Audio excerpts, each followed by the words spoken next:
Hello, everyone. Welcome to Project Bedrock. I hope you're doing well. In today's video, we will begin a series that I plan on doing about biblical interpretation.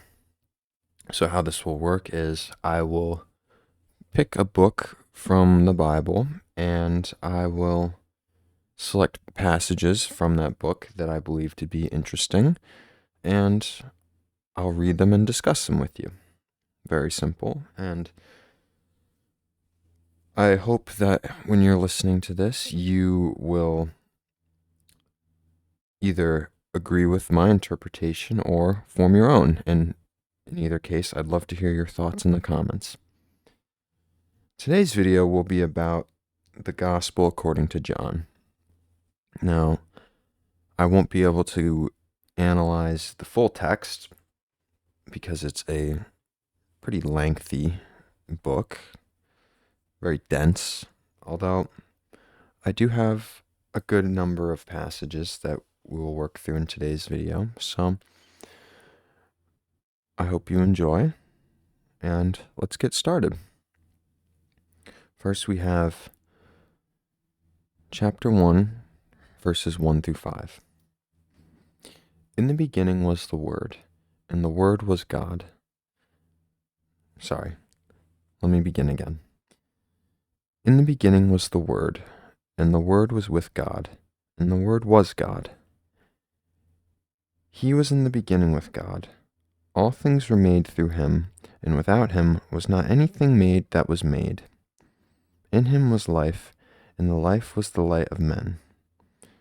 The light shines in the darkness, and the darkness has not overcome it. Powerful words. Take a moment to reflect on them and try and build up your own idea of what they might mean. Of course, they mean different things to different people, but see what they mean to you. And I encourage you to do this with every passage that I read to you. Okay. How do I interpret this passage? Well, it's, in my mind, completely correct to associate the Word with God. And I say that this is correct regardless of your particular religious affiliation. You might be an atheist, and in that case, I would still say you would be wise to think about the Word in this way.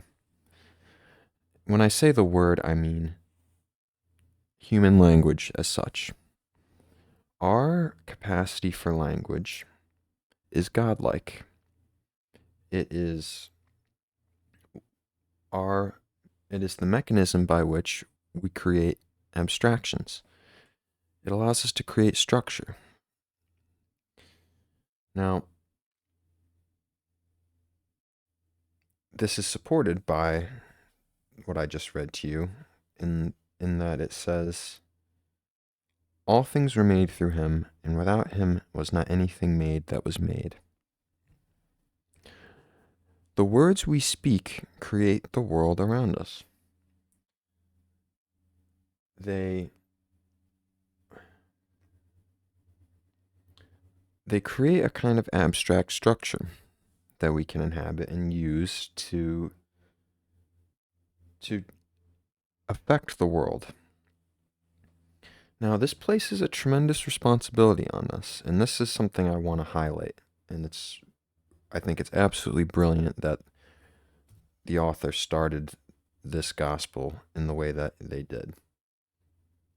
The Word as God, and the Word as sitting at the beginning of the creation of the world, as creating the world, as the creative principle. We have a responsibility to use our words for good. If we use our words for good, we can create heaven on earth.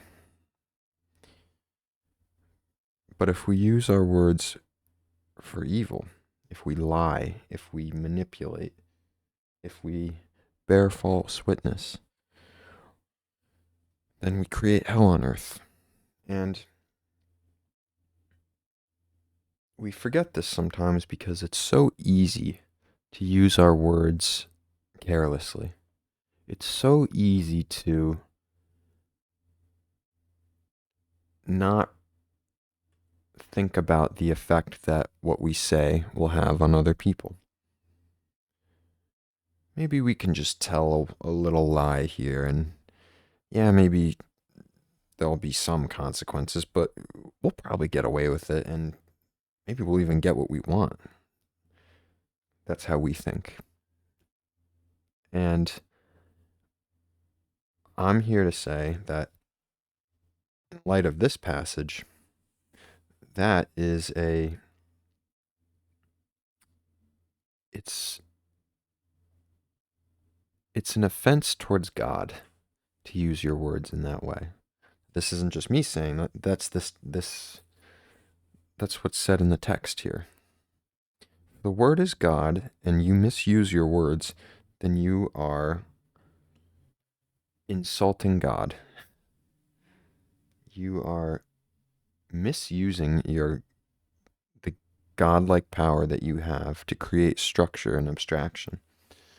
Because your words could be a force for good.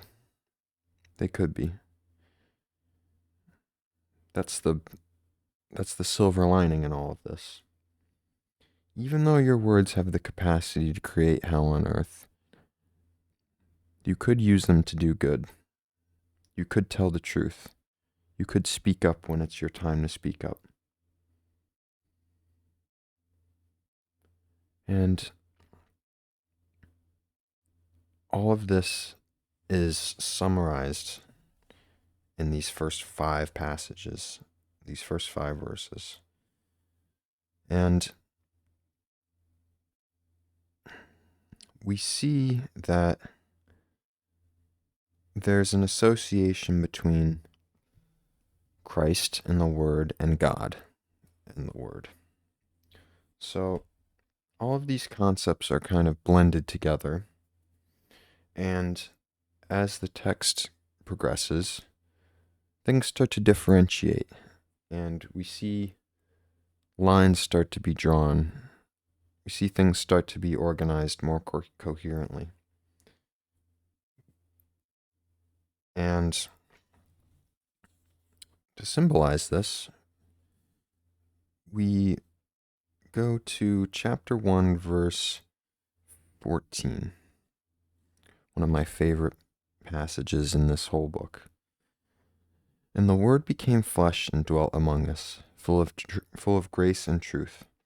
We have beheld his glory, glory as the only Son from the Father. Okay. The Word became flesh. That's a very strange idea. Now, obviously, this is referencing Christ as Word became flesh, as the Word who has become, that is, become flesh. But what does this mean in a more general sense? Well, we've already discussed how words can be used to create the world, in the sense that we use words to create abstractions.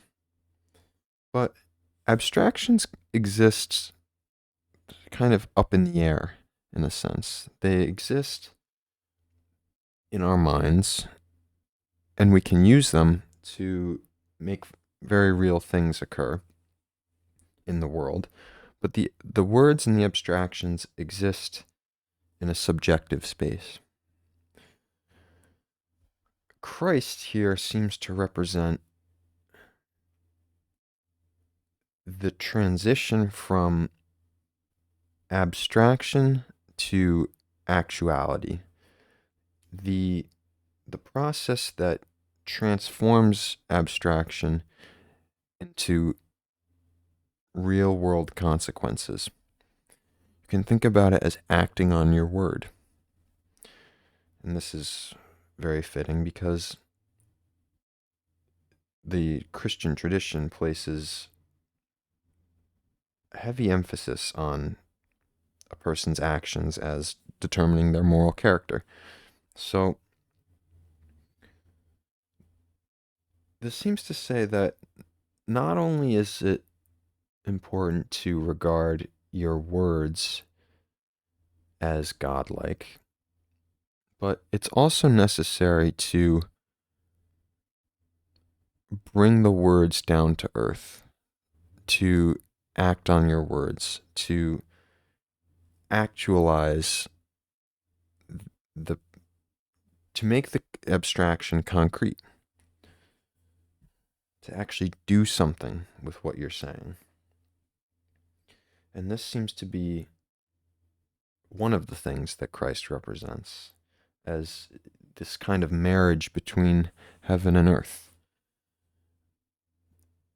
Marriage. This word is a nice transition into our next section of the Gospel according to John, where we look at the marriage at Cana. And here in this story, we'll see this same theme kind of occurring, where we look at the intermingling between heaven and earth, where we have the higher principle, the higher abstraction, the higher ideal brought down to earth, made manifest. Okay. So, the marriage at Cana. This occurs in chapter 2 of the Gospel according to John. And I'm not going to read the whole story here, but as some context, Christ is invited with his disciples to a wedding, and very importantly, his mother is the one who is at the wedding and invites them. And while they're at the wedding, they run out of wine. The organizers did not plan for the amount of people that would be there, and within a very short amount of time, all the wine had run out. So that's the kind of the background that you need for this story. Okay. So we're going to read verses 3 through 11. Okay. When the wine failed, the mother of Jesus said to him, "They have no wine." And Jesus said to her, "O woman, what have you to do with me? My hour has not yet come." His mother said to the servants, "Do whatever he tells you." Now 6 stone jars were standing there for the Jewish rites of purification, each holding 20 or 30 gallons. Jesus said to them, "Fill the jars with water." And they filled them up to the brim. He said to them, "Now draw some out and take it to the steward of the feast." So they took it. When the steward of the feast tasted the water, now become wine, he did not know where it had come from, and though the servants who had drawn the water knew. The steward of the feast called the bridegroom and said to him, "Every man serves the good wine first, and when the men have drunk freely, then the poor wine. But you have kept the good wine until now." This is the first of his signs Jesus did at Cana in Galilee, and manifested his glory, and his disciples believed in him. Okay. Very strange story. This is one of the stories that sort of characterizes the divinity of Christ. It's one of the ways where it's one of the moments we can point to that shows us that Christ is not simply another human. He is of divine origin. Now, I want to take a moment to explore what this might mean in a metaphorical sense. Most people, when they read this, they simply view this story as just as proof that Jesus is a descendant of God. It's just another miracle to prove to the world that he is holy, that he is not of this earth. Now, perhaps it is that, but I think there is more going on here. And I think we should interpret this story in light of what we read from the first two chapters, or from the first two verses. Sorry, the first two passages that we already read.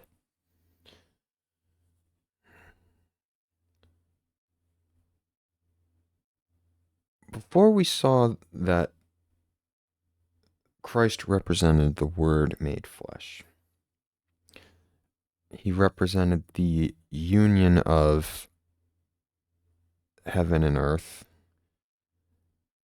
a union of upper and lower, as kind of this abstract ideal brought down to earth. And I think this story is trying to tell us the same thing. Now, why do I say that? Well, there's the fact that it's a marriage. So, marriage union, we can see a marriage between the heavenly principle and the earthly principle. And there's also the symbolism of water made wine. We'll see later in the book that this choice of miracle is not an accident. It's not just there to show us that Jesus is a descendant of God. It actually has a deeper meaning. We don't know exactly how Jesus turned water into wine. We assume that there is some divine principle working through him that allowed this to happen. But I think the conclusion that we're led to is that he placed his blood in the wine. Now, you might hear this and think that is disgusting. And it is a little bit disgusting. But I'm not just saying that as speculation. That this is actually supported by the text. And you'll see it later in the text where Jesus again and again talks about how his body is food and his blood is drink. He repeats this over and over again. Drink my blood, eat my body. This is, and we see this in the rituals that have been adopted by the church, where you go and receive communion and you eat the bread that is said to be of Christ's body, and then you drink the wine, which is said to be his blood. So we are really forced against our will to this conclusion that he put his blood in the water and turned it into wine. Now, putting your blood in water is something anyone can do, but I can guarantee you it will not taste like wine. So the miracle, perhaps, is the fact that when Christ did this, it tasted like not just wine, but the best wine. And this is an interesting point here. So the host of the feast, or the steward of the feast, says, "You have saved the best wine for last." This is also a reference to something that Christ says later on, which is that the first shall be last and the last shall be first. So it's meant as, in my opinion, it's alluding to the fact that those who are struggling, those who are at the lowest point in their life, those who are in last place. They are the ones who can have hope now because Christ is to offer them a path to salvation. Okay, so that is this idea of the good wine enjoyed last. And the blood and the water transforming the water into wine. This is that same idea of heavenly water, water as a pure substance, as something that's meant to represent divinity, brought down to earth by blood. Blood is of this earth. Blood is not heavenly. Blood is a very human thing. So their mixture represents the same idea of the Word made flesh, of the heavenly principle brought down to earth and unified in this figure of Christ. Okay. So that is the miracle at Cana. Where will we look next? We'll stay in chapter 2, and I want to draw your attention to this passage that occurs quite soon after the marriage at Cana. And it occurs when Jesus goes into a temple and drives out the merchants that are and the people who are conducting business in the temple. He fastens a whip and drives them out. That's very interesting. We usually think of Christ as a merciful figure. Here he's choosing violence, it seems. This is verse 15, chapter 2. And making a whip of cords, he drove them all with the sheep and the oxen out of the temple, and poured out the coins of the money changers and overturned their tables.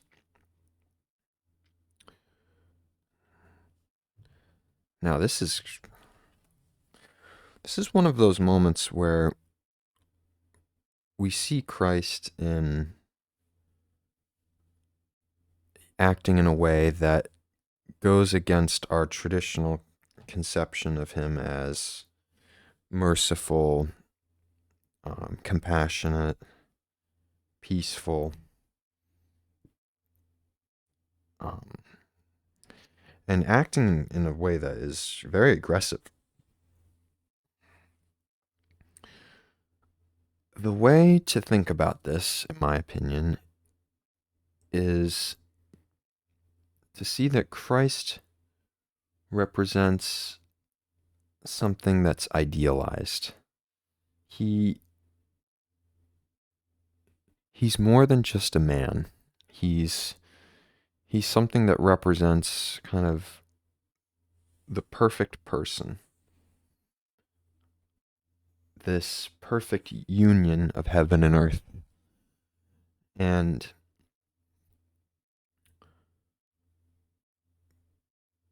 it can be argued that something so perfect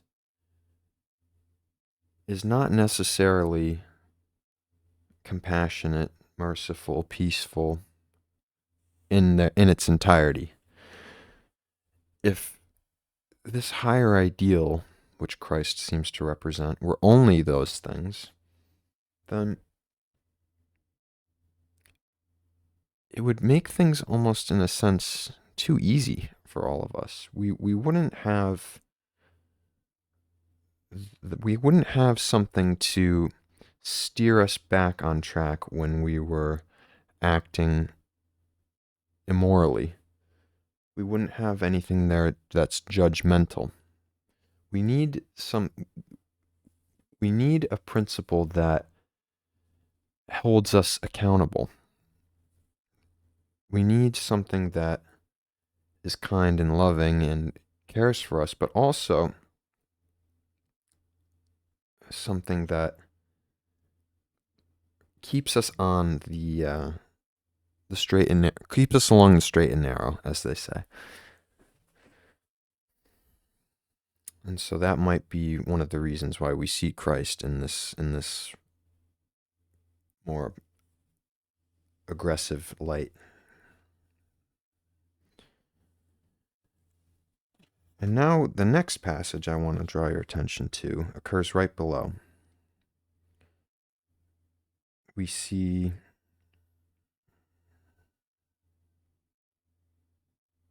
Christ tells some people listening to him. We see this is in verse 19. Jesus answered them, "Destroy this temple, and in 3 days I will raise it up."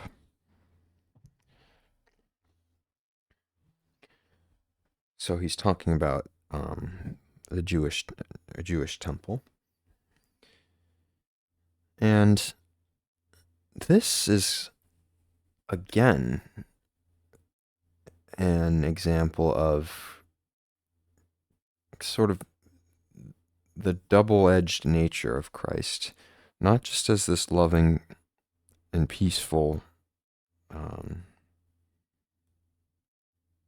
this embodiment of peace and love, but also as a kind of a destructive force.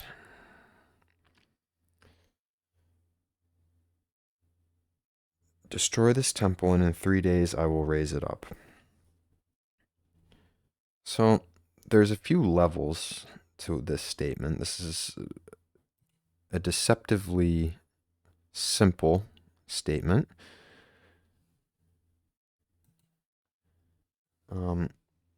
The first level here is Christ is referring to his body. He's alluding to the fact that if you kill me, I will rise again, and I will do it in 3 days. And he does just that, as we'll see later on in the text. But there's also a deeper meaning here about sort of the principle of transformation in general, of death and rebirth. And the passage is not simply referencing how this can occur on a personal level, but also at an institutional level. He says, destroy this temple. So the temple represents the Jewish, the institutions of Judaism, which Christ had been a vocal opponent of throughout his career, and he's constantly saying things that members of the institution disagree with. He's always criticizing them and claiming that what they're doing is not God's true, is not the true path to God. Now, I'm not here to try to offend any people who are of the Jewish faith. I know there's been since these stories were written, there have been disagreements between Christians and Jews, and that sort of rivalry hasn't really gone away. And I'm not here to take sides on that battle, but I'm saying in terms of what's written in the text, it's implying that institutions tend to decay. they tend to place their own survival above the goal for which they were originally formed. They seek their own glory rather than the glory of God. They are not looking out for people's best interests, they're looking out for their own interests. And as such, when this happens, institutions need to be updated. They need to die and be reborn. And we see this everywhere. We see this on a government level. We see this on a familial level. We see this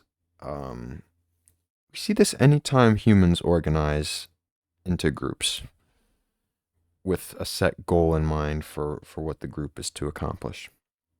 They lose sight of the original goal and focus only on glorification of the institution. And this is what Christ is opposed to. He sees that the institutions have failed the people in bringing about spiritual purity, spiritual salvation. And as such, he says, we need to destroy this temple and rebuild it. And we can say that Christ represents the process that updates institutions that have degenerated into tyranny, I suppose, as the process that updates human institutions. Yes. I think that's correct. Yeah.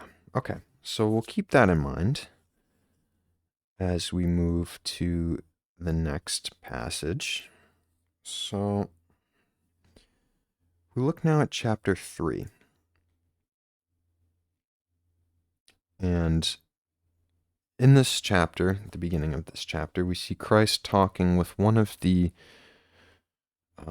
leaders of the church, one of the Jewish religious leaders.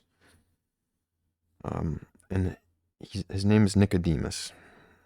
And Nicodemus is questioning Christ about the miracles and the statements that he's performed. Okay, chapter 3, verses 1 through 7. Okay. Now there was a man of the Pharisees named Nicodemus, a ruler of the Jews. This man came to Jesus by night and said to him, Rabbi, we know that you are a teacher come from God, for no one can do these signs that you do unless God is with him. Jesus answered him, Truly, truly, I say to you, unless one is born anew, he cannot see the kingdom of God. Nicodemus said to him, How can a man be born when he is old? How can he enter a second time into his mother's womb and be born? Jesus answered, Truly, truly, I say to you, unless one is born of water and the Spirit, he cannot enter the kingdom of God. That which is born of the flesh is flesh, and that which is born of the Spirit is spirit. Okay. So, this lends support to what we have discussed earlier, how Christ represents not only a marriage between heaven and earth, but also a process of transformation and rebirth. We see, so this is stated explicitly when Nicodemus asks, how can you be born anew when you're old? How can you enter your mother's womb a second time? And, of course, he's missing the point here. It's not a literal rebirth, it's a metaphorical one. A person can be reborn even in old age. And this is a theme that is constantly explored throughout this text, the idea of death and rebirth. And the most obvious manifestation of this is when Christ raises himself from the dead, or is raised from the dead. He dies and is reborn through death. Through death, he is reborn. Now,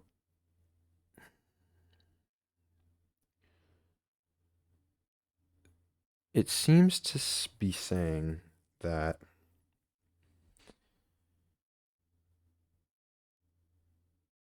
in order to be reborn, you have to make yourself like a child.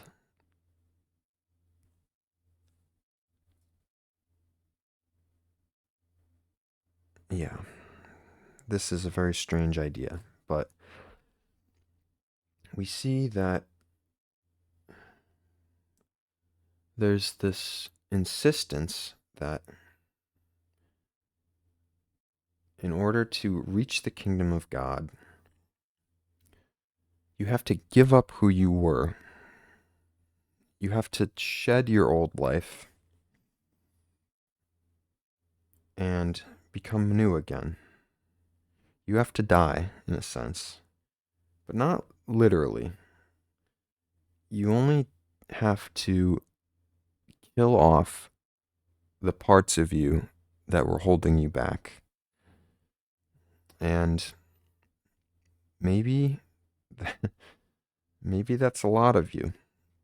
Maybe there's more to you that's holding you back than not. Maybe there's more dead weight than there is pure substance,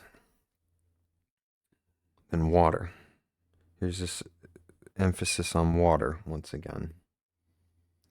Be born of water and the Spirit.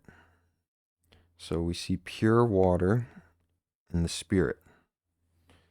And in order to become pure, become of water, one must be reborn. That is Christ's message here.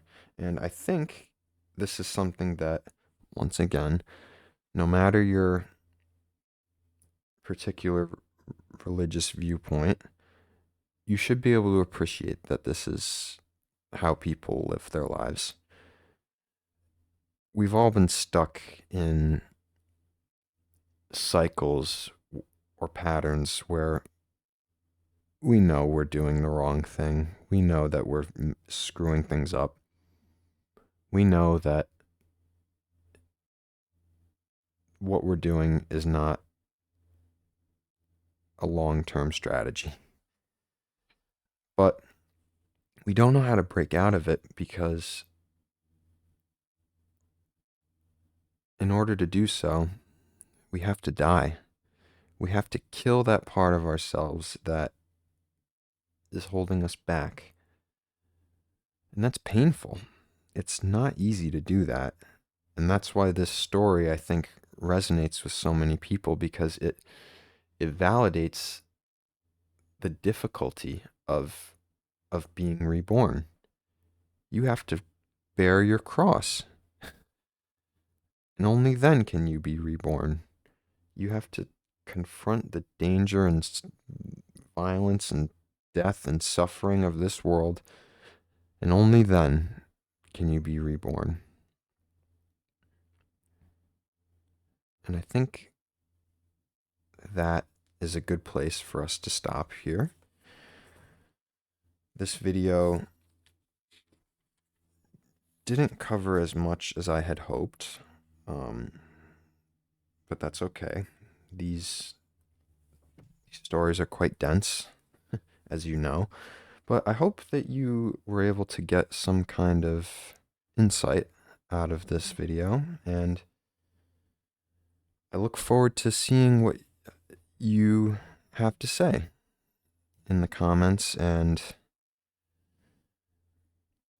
in your discussions with each other.